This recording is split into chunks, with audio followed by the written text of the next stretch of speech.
All right, you've all seen those internet debates, right? Who would win in a fight? It's classic.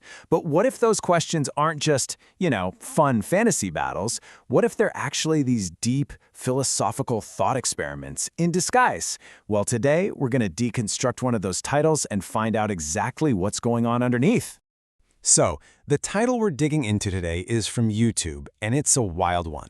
It pits King Kong and Wolverine against a full-on zombie apocalypse. Now look, the easy question here is just, who wins? But the real question, the one that's way more interesting, is why?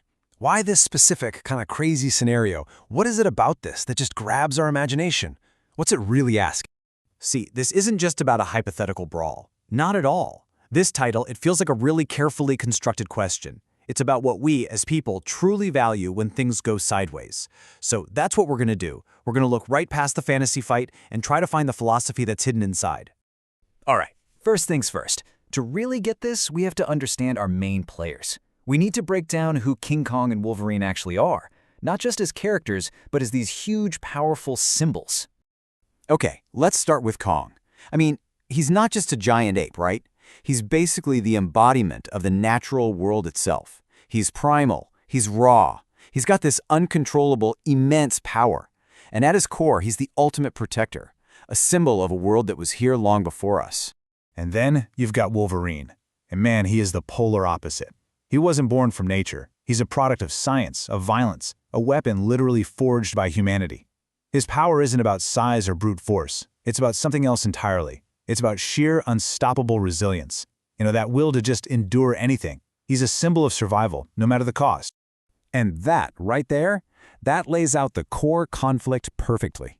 It's not just big versus small. It's nature versus science. It's raw instinct versus hard-won experience. You've got this external brute force on one side and this internal, unyielding will on the other. We're talking about two fundamentally different kinds of power. Okay, so we've got our two titans, but where they fight? Well, that's just as important as who they are. This specific arena, it was definitely chosen for a reason. Let's dig into why. I mean, think about it for a second. Why not a jungle or a desert? Why specifically a city that's been overrun by zombies? What is this particular setting designed to test that, some other place wouldn't? Well, the city, that's a symbol of everything humanity has built, right? Our rules, our society, our sense of order. And here, it's just completely shattered. And the zombies? They aren't just monsters. They're the literal end of us. A mindless, overwhelming, relentless force you just can't reason with. I mean, the stakes could not be higher. So what this all means is that the setting, it isn't just a backdrop. It's a crucible.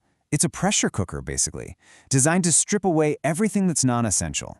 It's built to reveal what kind of power, what kind of philosophy of survival is the one that truly endures when the world as we know it is gone.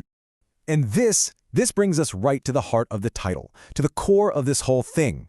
The scenario literally promises to show us what real power is. So we have to ask ourselves, what does that even mean? So it's pretty clear we've moved way beyond just a simple physical fight. The scenario is it's too specific for that. This isn't about who would win in a cage match. It's about what wins when civilization has collapsed. It's asking a much, much deeper question. The entire setup, you've got Kong, you've got Wolverine, the city, the zombies, all of it, it's all been leading to this one single central question. What does it truly mean to be powerful when everything has fallen apart? Okay, so let's propose a definition for this, right? Based on the scenario.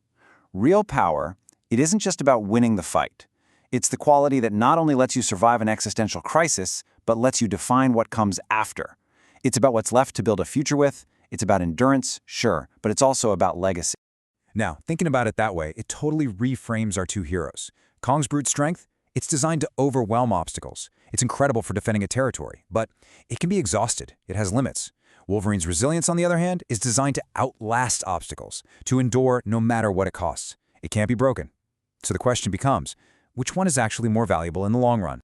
So what's the big takeaway here? After pulling all this apart, what does deconstructing a seemingly simple internet matchup actually tell us about ourselves and about the kinds of modern myths we're creating? Well, here's the core idea, really. These hypothetical battles, these who would win scenarios, they're basically philosophical thought experiments in disguise. They're not just for fun. They're like modern fables, stories we tell ourselves to explore really complex ideas about what we actually value. And you know, they work in a really simple but effective way. It all starts with that surface-level question: who would win? But that simple question forces us to test these huge archetypes against each other, nature versus man-made. And by doing that, what we're really doing is exploring a much bigger question. What qualities do we admire most in a crisis? What do we think is most essential to survive? Ultimately, that's really what this is all about. It doesn't matter if it's King Kong versus Wolverine or any other fantasy matchup you can think of. These modern myths, they're like mirrors. They're reflecting our own questions, our own anxieties and hopes about survival, about strength, and about humanity itself. So, the next time you ask who would win, just pause for a second. Maybe the first question isn't about fists and claws. Maybe the real question we should be asking ourselves is, what do we value? What kind of strength, what core belief truly matters when everything is on the line?